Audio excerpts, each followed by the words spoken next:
Okay, we're live for Sunday. Thank you for those guys who are joining live, and for those who are going to watch this replay, hope you're doing well. And this next month, I've dedicated, someone actually asked me, is this around the world blood sugar? September is blood sugar month. I wish it was. I hope one day, but that's something I've just put together because I really want to see people through 1 month of observing their blood sugar and seeing the difference. And then after this month, I'm hoping that everybody I'm in contact with and in this group and for clients, they're experts in blood sugar. They know how to manipulate it. They know what they're looking for. And that's why I want to dedicate a whole month to it. And prior to the month, warming up. So tonight we're talking about hunger training, which for me is the start and the basis. It's actually where I first learnt about this. And so I'm going to take you through a little bit of the history of it. I'm going to take you through how to do it and then how we're going to set up this month and why it's so important. So without further ado, let me kick it up. So hunger training, what is it? Essentially we have this idea about mindful eating, intuitive eating. And I hear a lot of nutritionists, and even when we're told, okay, let's encourage clients to be mindful eaters. Well, that's great. But how do we do that? Do we just suddenly go meditate and then listen and say, yeah, I feel full? And the Japanese have a saying, eat till about 70%. But how can we, from a scientific basis, model the levels when our blood sugar goes down and know that we're in the zone that is more a utilization, using our own fuel, a healing zone, and without obviously raising blood sugar and doing all the things that goes along with raising blood sugar and all the problems we have. So hunger training came out of this concept. And initially said here, we're using blood sugar to now get a connection. So when we're thinking about, okay, how hungry am I? Is there a way that I can get an idea from a data perspective to correlate? I'm this hungry, this is my blood sugar. So it's using hunger training, and I'll talk about the booklet later, but using the concept of hunger training to understand the cues of hunger and related to blood sugar. And like I said, when we enter that zone, and I'll talk more about it, that zone, especially below that 85, then we're into this sweet spot where we're using our own fuel, where we're potentially into a autophagy situation, but basically we're able to manage and stabilize our blood sugar. And I always say, the more stable your blood sugar, the more balanced it is, the better our life is. The reduction of diseases, the more energy we have, the greater feeling that we get from it. So by measuring your blood glucose before eating the meal and ensuring then, like I said, those meals are basically we get feedback from it. So I often hear in talks or people even at a restaurant, if I'm sitting down with them and they say, Craig, is that a good meal? And I'm like, okay, well, it looks whole. That's a good start. I see some protein. I see some vegetables. I see some carbohydrates. It's probably fat in there. It looks okay. But is that right for that person? In the previous webinars, we've talked about, and it's specifically when I thought about this, we talked about how the gut influences so much, and especially we know today influences our blood sugar. One person who eats a piece of sourdough bread spikes to the roof when the glycemic index is like a medium. Other person, not a problem. One person who eats a low carbohydrate diet lowers their blood sugar, everything feels great. The other person, it's a disaster. Like eating low carb for them messes their blood sugar and even can rise it out of stress, out of cortisol. So the only way that we can really become mindful eaters is by getting feedback. And this is all it is. It's how do I get feedback from a device, whether it's plugged on for a constant glucose meter or using a blood sugar meter, along with my own sensations. And if I can put the two together and I can really start tuning in, then I'm getting somewhere. Then that becomes, from my mind, intuitive and mindful eating. So we measure it before we eat, we guess how hungry are we, and then we get that second feedback. That's essentially the concept, but that's the overview now. I'm going to go through it a little bit deeper. I want to also just quickly talk about the studies. I won't go into too much detail, but basically this transformed my work, my practice. I suddenly went from more generalization. I'd already started looking at blood tests. I'd already started seeing, okay, you've got high HbA1c, long-term blood sugar. We should try to do this. You have inflammatory markers. We should try to do this. Your hormones are doing this. Let's try this. But they still had a generalization amount. And then the more I started getting into it and understanding blood sugar and then looking at these studies and going, wow, that's where we need to go. Do I do this with every client? No. Some who are finding their way are doing very well with this, and we might focus on other issues directly first, focus on the gut, focus on reducing inflammation. But looking at blood sugar, as I said, is an absolute foundation to health. So this study came out in 2006. It was an Italian study. They had an idea.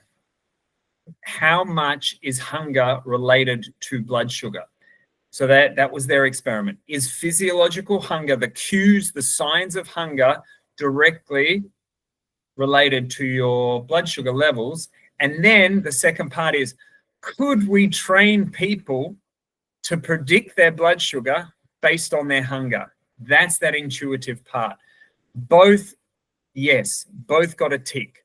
Both were in the end saying, yes, physiological hunger is related in most cases, I'll say, not all cases, but in most cases to blood sugar levels, and people can get quite accurate. This study here, they talked about people within 3 weeks getting within 10% accuracy. I've seen it myself at a few of the centers I work at where people are really starting to fine tune and understand, wow, that's close. So I'll say, okay, how hungry? And they'll say, oh, I'm a 7 out of 10 hungry. And they end up being about 85, 90 and starting to work that number. But again, we'll go through it.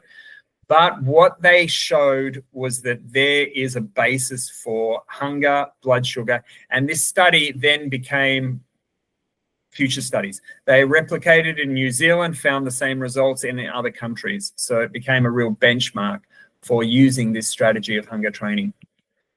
So we're going to talk about the basics. We'll go through the benefits, how to train it, the most important, and then I'm going to go through some of the common questions, which essentially is a summary of this talk. Okay, so what is hunger? Physiological hunger. Now we have physiological and psychological. This becomes the problem. When we're connected with the physiological and when the psychological isn't overriding it, then it becomes easier.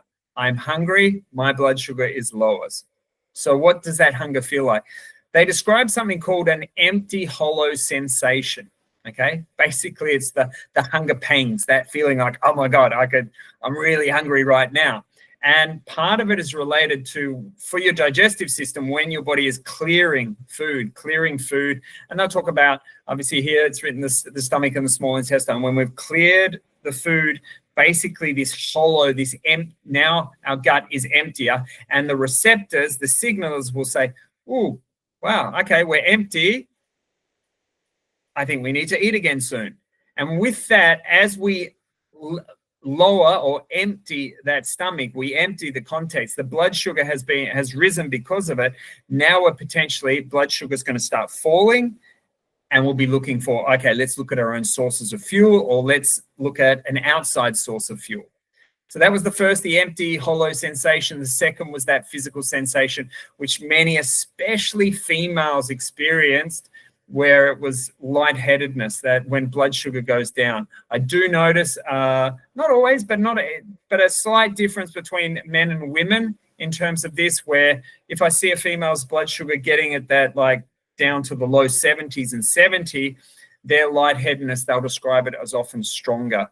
I had a guy at Action Point a little while ago who was on a radical, not recommended style of training and eating. Basically, he's consuming, I think he was consuming less than 1,000 calories, but doing like 4 or 5 hours of training for the day. And he saw my talk and he came up and he said, oh, can I do that too? And I said, yeah, sure. And I didn't ask him any of the questions. He just went, we did his blood sugar and it was 56 or something. And I was like, whoa, do you feel all right?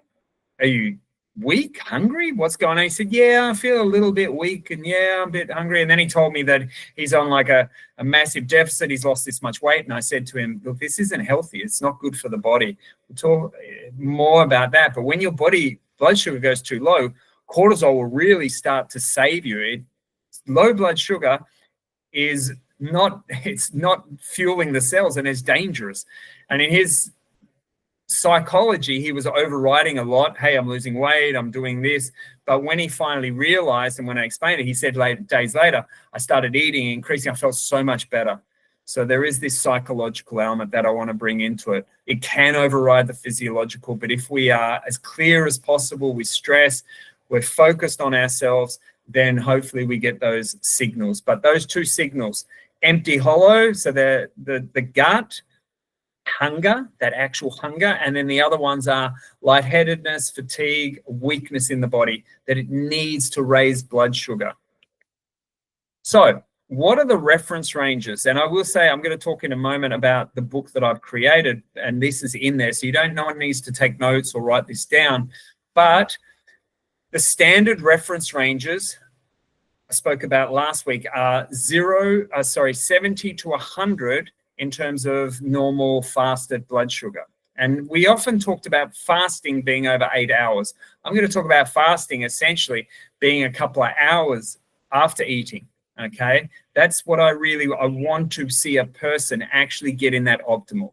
What's that? 70 to 85, and that should say there milligrams per deciliter. But the other range is the international units. So in Thailand, we use the US, which is the 70 to 85.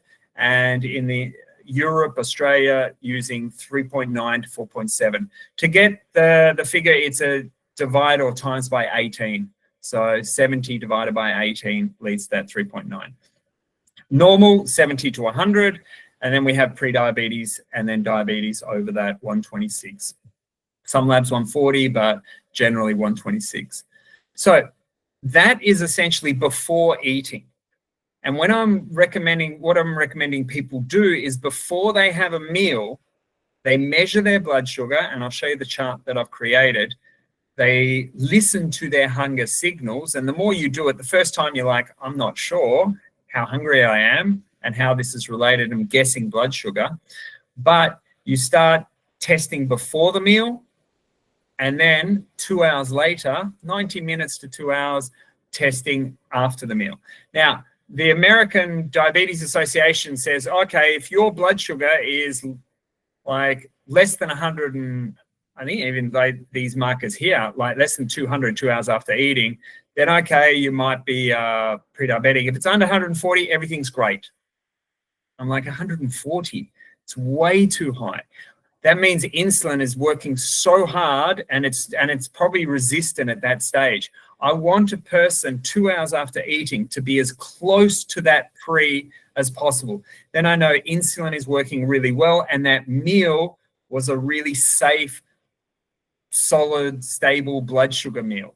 So it's really important that this is the difference when we look at what the general is, what the norm is, versus actually what optimizes people. So I definitely, if your blood sugar was prior to eating at 75, then I'd love to see it definitely. I'd love to see it back at 80, 75, 80 or 85.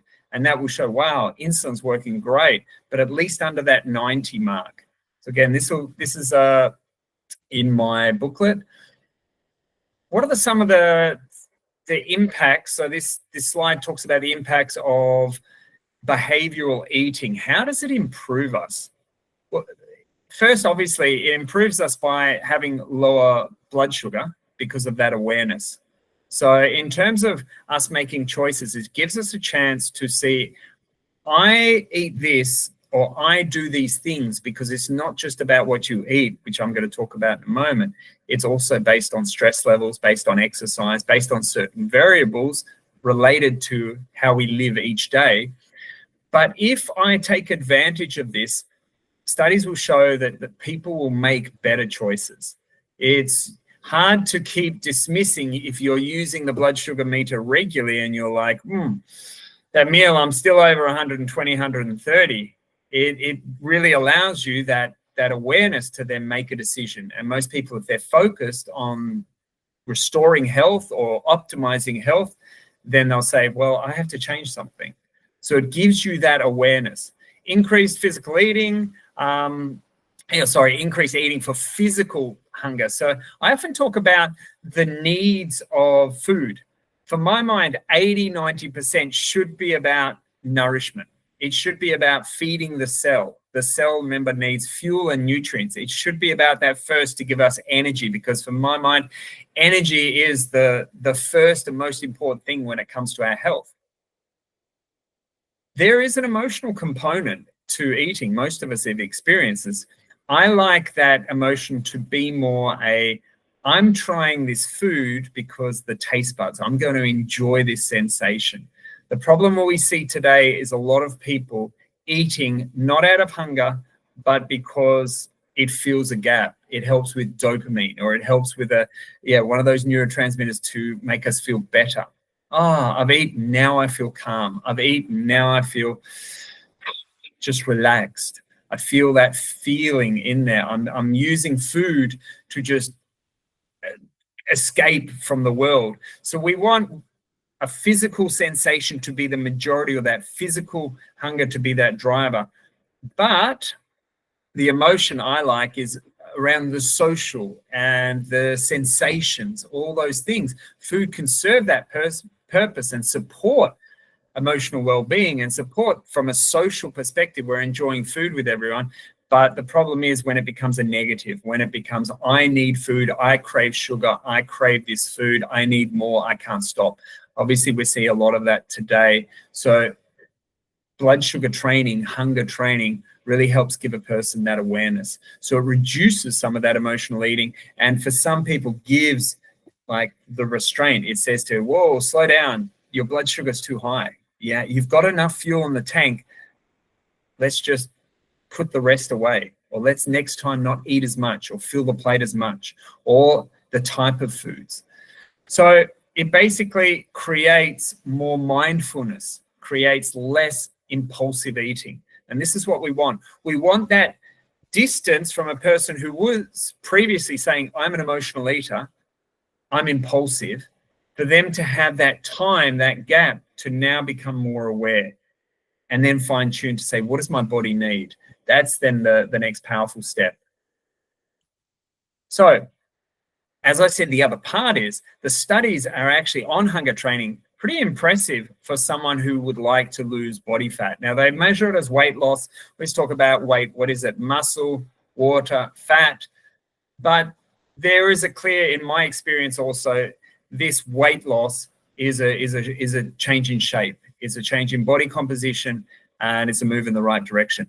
This was out of, I think, New Zealand, where they extended. They did it for 1 year. They had really good compliance with it, but they ended up using the 6-month data to show that. And you can see now what it basically says is on the vertical column, it's the weight change, basically how much weight did they lose starting this, and underneath is the entries, how many times they wrote in their diary and did the actual work.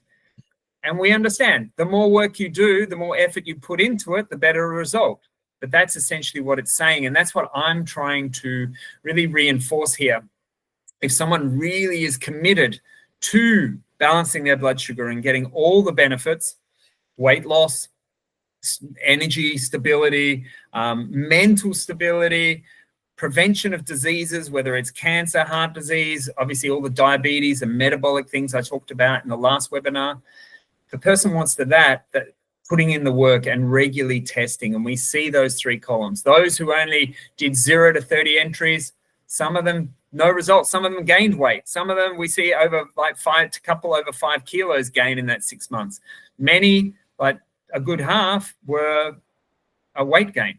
Then we go to the next group that was 31 to 60 entries out of that 6 months. And out of them who did for each day an entry, they had a marked, and you can see that generally it's nearly at the minus -5. So maybe that would be a -3 on average. The third group did over 60 entries. And you can see at the very bottom, those two markers, they're getting over 15 kilos weight loss. They really must have been like going for it. And maybe that, and again, what it didn't show as much was how much, and it was based on averages. So they tried to divide and be more controlled, but the data was clear. There was a general consensus, and it makes sense. But the message here is very clear. You do the work, you'll get a greater result. So what is the work? What do we do? How do we do it? Here's a chart in the booklet. So on the left-hand side, you'll see a cover, Mastering Blood Sugar, the Biohacker's Guide. This is an ebook I created, which I'll be posting into the website.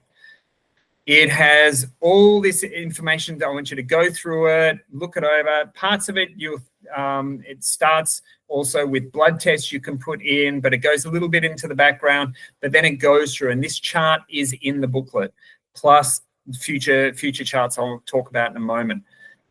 Here's what we do. We're feeling hungry, and we got the hunger pangs, a little bit lightheaded, a little bit weakness. We're thinking, I'm ready to eat now. I'm going to eat. So we look at our food diary, which the entry, and I'll show you that in a moment. We record the hunger. We record the score. We take our blood sugar, and we might be like, oh, okay, I'm 85 or I'm 75. I record it down, and then I ask myself this question. If the reading is above 85, say we're sitting at 95, we have two choices. We can extend the fast. So I often say 1 to 2 hours. And what should happen is the blood sugar should go down. If the blood sugar goes up or stays the same, then it looks like maybe cortisol is playing a role. And I'm going to talk about that just in a moment, how to deal with cortisol, because it does affect quite a few people. But you have a decision. You could extend 1 or 2 hours and retest. Or if you were feeling, I'm really hungry, my hunger pangs from a 0 not hungry to 10 ravenous, I feel like an 8 or a 9, I really need to eat. I'm going to have the things that balance blood sugar the best: protein, vegetables, fiber. Okay, so I'm going to have a dish, I have a plate with some protein, some vegetables, or I'm going to just hold off. Either way, I want a person then, if you delayed it for 2 hours, record again, test it again, test the blood sugar, see how you're feeling. If you ate, you're going to record that too and see what did that meal do. And oftentimes what I'll notice, especially, and I'll talk about breakfast, is that because cortisol spikes in the morning, I get a lot of people who have high blood sugar in the morning. And this is why in the booklet I say it, but I'll say it again now. I don't recommend at the start testing the waking blood sugar before breakfast. Not at the start, because we have this dawn phenomenon that raises your cortisol, and what it can mean is that a person's like, oh my God, I'm sitting at 9,500. I have to extend it, when those people actually I recommend eating. So for most people, I do recommend today, especially women who are more sensitive to cortisol, to have that breakfast and then compare. I've had many clients who have done intermittent fasting, skipping breakfast. Blood sugar's remained right elevated at 95, 100. And as soon as they eat, I've looked at it and it's gone, whoa, they've checked their monitor, whether it was manual or CGM, and basic, so constant glucose meter, and it's come right down. Why? Because cortisol said, you've eaten, I'm happy, I'm allowed to let it, I'll back off with cortisol now, and blood sugar will go down. So that's the kind of that side. The red side of the column is, if it's above the two choices, I delay or I focus more on protein and vegetables, but I still test afterwards. And the green is, it's below 85, you're in the zone. The zone meaning between 70 to 85, I don't like it going below 70, but 70 to 85, you are in this zone that is for losing body fat, where you use your own stores, where your blood sugar is more stable, where you're potentially in a slight autophagy, depending on how long it's extended, meaning autophagy, the cleaning up of cells, unfolding proteins, redoing things, healing the gut, reducing the inflammation, all those things by having the blood sugar at that level. Your body says, okay, I'm below this mark, I can eat now. Person eats, records the meal afterwards. Okay, so page 9 of the booklet, I just took this snapshot for the next 2 slides, but basically I talk about, for those who haven't done this, many of you have done this before, you can dive straight in. But I often say at the start, if you want to just do a warm-up, you might, for 3 days, eat a little bit lower calorie if you're concerned that your blood sugar is on the higher side. So if you think, wow, I've tested it, my blood sugar is in the range, then move right ahead, go get into it. But if it was on the higher side, instead of getting frustrated, you might spend the next 3 days lowering the carbohydrates, reduce the portion no more than 10, so the size of the meals, 10, 20%, focus on protein, vegetables, some fats in there. And then after that 3 days, now begin, okay? Just so you don't have to test. I often say, okay, you were sitting at 95, 100 or above that. Let's see what happens. Let's see how you go. And some people, I might extend that 3 days, might be, let's do it for 2 weeks, or let's do it for longer. I don't want you to feel too concerned, but you might just do it to see how the blood sugar goes down. However, if you're seeing now that blood sugar at 85 or below, we're in the game now. Let's start playing. Let's start testing it before and after meals and see, obviously, how foods affect you. And let's start tuning in to how the body responds when it's hungry. So we can start saying, okay, 85 feels like this. That's what the hunger training is saying. What does that feeling on the blood glucose meter? Do it often, do it frequently, and you won't need the blood sugar meter after a certain time. I still use mine occasionally, still to reset. If I do fasting, I'll talk about that in a moment, that if I see fasting, my blood sugar go up, then I usually use it. That's it. I'll cut the fast because now cortisol is kicking in. The other part is, okay, so what do I do if I went to the red side and the blood sugar was higher? I said you had a choice. You could eat protein and vegetables, which are the lowest in terms of, generally speaking, for most people, for spiking blood sugar. So the refined carbohydrates generally do the highest, but then some of the just whole grains, if it was whole grain bread or cereal or potatoes, they will generally raise the blood sugar higher than the other protein and fiber.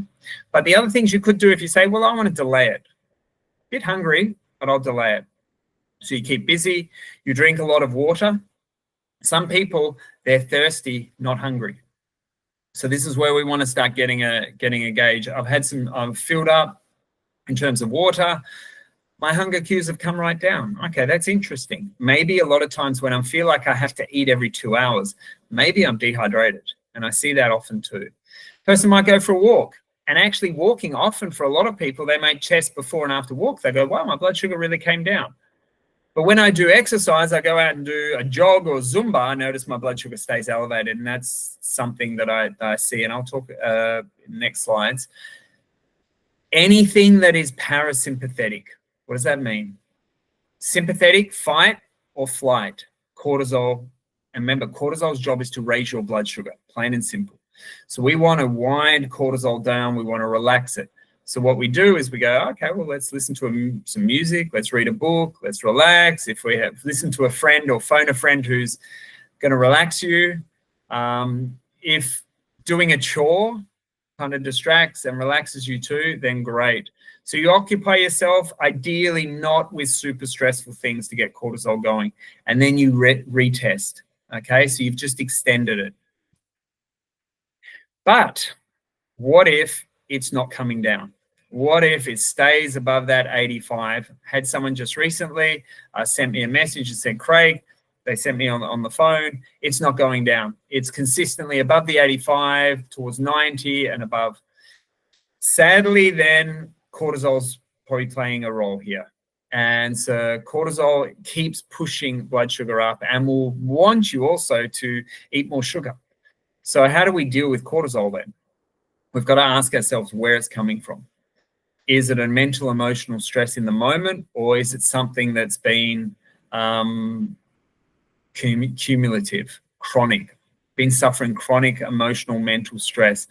How do I deal with that? Well, doing your best. I posted a video in the early. If you haven't seen it, I totally recommend it for everybody. It's a TED Talk, And it was at the one of the first posts when I started this group. That's how important it was for me. It was basically one, and it was from Heart Math. So you could even Google Heart Math TED Talk, and it described the value or how quickly, when you tune into your heart, meaning when you go to a place of love, gratitude, joy, feeling calm, feeling a good, happy space, cortisol comes right down. So that we have a lot of power over this. So sometimes it's getting out of the situation. Sometimes it's just giving yourself a little bit of space, a few minutes, and what we see, it can happen very quickly. Gratitude, love, those sort of things. That's why sometimes music, if it's good music or a book, something that relaxes you, start doing more, as much of that as possible. If you had just been training, and I see this happening a lot when people go out to centers and they do a lot of training and their blood sugar doesn't go down. Had a young man, he wanted to do the CrossFits and wanted to do the morning intense classes. And I said to him, look, you see what your blood sugar is doing. Your goal was to reduce your blood sugar, get away from diabetes. I recommend slow weight training, walking, not these yet, just hold off. And fortunately he did that and he saw the difference, blood sugar went down. So watch overtraining. Had one girl, yoga teacher, whose blood sugar was constantly, like, it was high, and she was clearly under eating, low calorie, and she was doing Zumba, and the Zumba was pushing it to like 140, 160. And I'm like, that's kind of medium intensity, long duration, 90 minutes of dancing is not working for you. So we can use the blood sugar meter to get this assessment to cortisol, which is very powerful. If you slept the night before badly, yes, it will affect cortisol. It will, your body is under that fight or flight. So what you want to do is you want to do as much mindfulness meditation as possible. Infections, I've seen many people who have high raised blood sugar. I've seen an extreme case with meningitis with a friend of mine who's a trainer, and his blood sugar was through the roof. No training, guy was super fit, but infections will increase the fight or flight response. So you want to really take stock. If that blood sugar is not coming down, you have to look at all the stress in your world. What does that all stress look like? Well, here's some of the things here. I love this picture. These little adrenal glands that sit above the kidneys, and all the parts that all of us, unless we're a monk in a cave, dealing with on a regular basis, whether it goes from life issues for finances or emotional stress, death, separation from people, fear, psychological, lifestyle of the smoking, lack of relaxation, poor eating habits. I'm going around the other way. Sugar, caffeine, coffee, the stimulants, constantly stimulating things. Lack of good food, so not enough nutrient-dense food. And obviously in that top right corner, infections. I see infections and chronic infections in people throwing their blood sugar.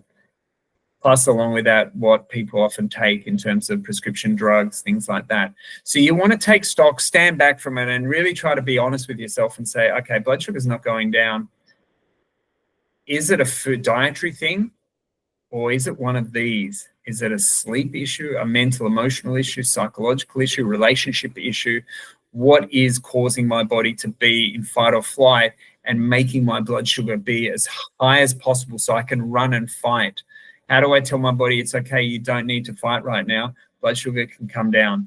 What do I need? Do I need meditation, relaxation, sitting on a beach, walking in nature, listening to music, focusing on sleep, having a conversation with someone who may have hurt you, or any of those things, really kind of going through that and asking yourself, what do I need to do? So this is the diary that's in the booklet. Basically, you put the date, you put the time, you ask yourself from 0, not hungry, to 10, super hungry, where am I? Often the first time, like, you'll get that fine-tuned as you go. You do a prediction. Now this one, you're like, first time's doing it, so I have no idea. After about 3 goes, just start having a guess. Okay, I remember I felt this hungry. It was about 90. Okay, let's guess. Start tuning into that. It's incredible when people do this often, how good they get. Measure the blood sugar. Okay, what was the actual one? Then go eat, unless you're extending it. So if you have eaten, then then put that in, and eating obviously prior, if there was any notes, or you're about to go eat now, putting it in. So what you might have is, before the meal, I had so my hunger might have been, let's say it was 8 out of 10, my blood sugar prediction. I felt pretty hungry. If it's an 8, so it's like 70, let's say 75. I measured it, it was 80. I'm like, okay. I had the meal prior to that. I wrote that down. I wrote any notes if it was high, or if there was a sleep or stress issue. And then I eat my meal, and 2 hours later, I test it. So I go through again. I say how hungry I am after the meal. Okay, I've just eaten. I should be quite hungry. Quite full, quite satisfied if the meal was good. What was my prediction? Predict it, measure it. What was that meal that I just had 2 hours ago? So in between those, and do I notice, is there anything observations-wise? You might say something about the food. Oh, as a reminder on the side even, you might say, okay, that was, I think, too many carbohydrates. Next time I'm going to bring that down. But you're trying to find your formula. I often talk about this. Everybody has a different formula. I've met many people who their blood sugar goes against, oh, wow, to balance your blood sugar, you need more carbohydrates. I've seen those people. Other people, it's like, no, you bring your carbohydrates down. Amount of protein. Some people having too much protein, they didn't feel well. But most people, again, increasing protein does the job. Fiber, all those things, you want to look at that and start finding observations for your own individuality, based a lot on your microbiome and genetics, things like that. So let me summarize now, wrap up. So how does hunger training regulate eating behavior? It brings awareness. You start taking a mindful, a conscious, not just trying to hope that you get this idea based on something outside, but you're starting from a science, a data perspective, that you can start connecting. This is how hungry I am. This is what score. This is in terms of blood sugar. I want to be under that 85, between 70 to 85, this nice sweet spot. What do I need to do? So by doing that, looking at the blood sugar meters, looking at the blood sugar meter before and after meals, now I've got a sense of saying, and not needing a nutritionist to say, oh, eat this. You can say, wow, that meal took me from 80, 2 hours later, back to 85. Perfect. Insulin worked well. Everything's great. Differences between individuals. The studies show that very clearly. This first one is about doing the work. Those who do the work get the results. So over the next month, I'm really encouraging people to put in the time. You're learning a skill. If you learn this skill, it is a life skill. I can't say this enough. You learn this skill, it sticks with you. A lot of it. You might come back to it occasionally like I do, check your blood sugar, but it sticks with you. I'm so passionate about this sort of work because I've seen such differences. How does it influence intuitive eating? It connects this device with your feeling. Instead of kind of hoping, okay, am I hungry? Am I not? Now you have this connection, and it's very powerful. So this then will reduce, hopefully, where a person has that space now. My blood sugar is 100. I'm hungry. What's going on? In the past, I've seen it at 85. Wow, I'm really stressed. Okay, what do I need to do? Or, okay, what in terms of emotional work, what other aspects, or wow, that meal before wasn't the right one. Some of the challenges, I think one of the biggest challenges is doing it, to be consistent with that. Just like anything in life, being consistent, doing the work is you got to put in the time. And so that is challenging. And to just dedicate yourself over this next month, hopefully you can overcome that. Sometimes it can be a little bit uncomfortable, like just trying to get it in the right position, and it requires you work to write things down. But I find when people do put the effort in, like I said, they'll realize, wow, it was so worth it. Can it be adapted for someone who experiences frequent low or high blood sugar swings? Absolutely. So I haven't talked that much yet, and I will now, about low blood sugar. Low blood sugar is a real problem, As I said, for that gentleman, it was too low. He was smashing cortisol, and he was going to, I said to him, you're going to, and sadly, I have a very strong feeling you're going to rebound later. The amount of training you're doing, okay, if you were doing fasting, but relaxed fasting, doing breathing, yoga, very relaxed things, then okay, it's probably a beneficial thing. But because you're smashing your body and malnourishing it, it's going to rebound. So low blood sugar is a problem. That's why there are 4 hormones looking after the bottom. There's glucagon, the main one, opposite insulin. There's cortisol, there's adrenaline, there's a growth hormone. The body does not want low blood sugar because that means the cell is starving. Cells start getting starved, cells die. In the end, no food, blood sugar goes to the thing, we enter a coma. That's why, sadly, insulin is used as a way to commit suicide. Puts a person in an induced coma. So blood sugar goes too low, we have a problem. For those using the CGMs, I will say, often overnight they make mistakes. Suddenly a person says, oh my God, my blood sugar went to 20. There's a problem. You may not have woken up if you got that blood sugar that low. So treat that with sometimes I've seen a few people where it's gone quite low. So these machines they're not perfect.